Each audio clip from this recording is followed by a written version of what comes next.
Gaurnagar agri সাবডিভিশনের উদ্যোগে চণ্ডীপুর ব্লকের হালাইপাড় পঞ্চায়েতের কিনাইরচর এসবি স্কুলে মাটির স্বাস্থ্য পরীক্ষা বিষয়ক 2 দিবসীয় প্রশিক্ষণ ও প্রদর্শন শিবিরের সূচনা হলো শনিবার।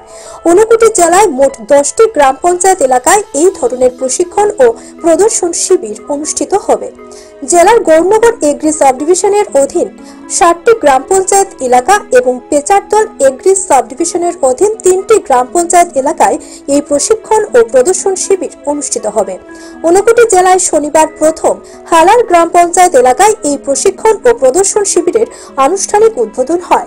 উপস্থিত ছিলেন ঊনকোটি জেলা পরিষদের সহকারী সভাধিপতি শ্যামল দাস, পঞ্চায়েত সমিতির ভাইস চেয়ারপারসন সন্দীপ কুর্মী, কৃষি দপ্তরের সেক্টর অফিসার বিজন শর্মা, জেলা কৃষি অধিকর্তা রতীশ মালাকার, হালারপাড় পঞ্চায়েতের প্রধান রতন দাস সহ অন্যান্যরা। এই কৃষি জমির মাটির স্বাস্থ্য পরীক্ষা, প্রশিক্ষণ ও প্রদর্শন শিবিরে এলাকার 80 জন কৃষক অংশ নেন। এই প্রশিক্ষণ ও প্রদর্শন শিবিরের দ্বিতীয়ার্ধে কৃষকদের ক্ষেতের জমিতে নিয়ে গিয়ে কিভাবে এই মাটির নমুনা সংগ্রহ করতে হবে পরীক্ষার জন্য সেই ব্যাপারে হাতে কলমে প্রশিক্ষণ দেওয়া হয়।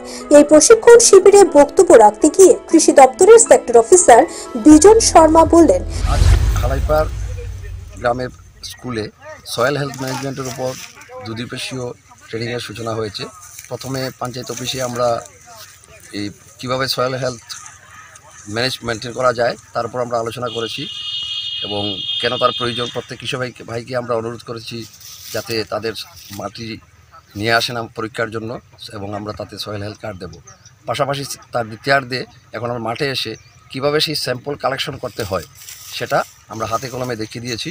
আমাদের উদ্দেশ্য হচ্ছে প্রতিটি কৃষক ভাই যাতে তার ফসলের মাটির স্বাস্থ্য পরীক্ষা করেন এবং সেই পরীক্ষার রেজাল্ট অনুসারে তার মাঠে উপযুক্ত সার প্রয়োগ করে মাটির স্বাস্থ্য বজায় রাখেন। এইভাবে 2020-21 অর্থ বছরে এই বছরে ঊনকোটি জেলায় 10টি ভিলেজ সিলেকশন করা হয়েছে। আমরা এখন শুরু করেছি এই হালাইপাড় গ্রাম দিয়ে, বাকি 9টি ভিলেজও সেভাবে করা হবে। তো আমাদের আশা আমরা মাটির স্বাস্থ্য বজায় রেখে দীর্ঘস্থায়ী চাষ করতে পারেন কৃষক ভাইরা এবং 2022 সালের মধ্যে সরকারের যে পরিকল্পনা খাদ্যের তাদের আয় দ্বিগুণ করার সেটা যাতে আমরা লক্ষ্য করি। কৃষি দপ্তরের তরফ থেকে এই মাটির স্বাস্থ্য পরীক্ষা সম্পূর্ণ বিনামূল্যে করা হচ্ছে। তাই এলাকার সমস্ত কৃষক যেন নিজের উদ্যোগেই নিজের ক্ষেতের মাটির স্বাস্থ্য পরীক্ষা করেন, তার শংসাপত্র সংগ্রহ করেন, সেই ব্যাপারে আবেদন রাখলেন তিনি। কৈলাসহর থেকে রাজু দেবের রিপোর্ট, সত্যের খোঁজে 24 ঘন্টা।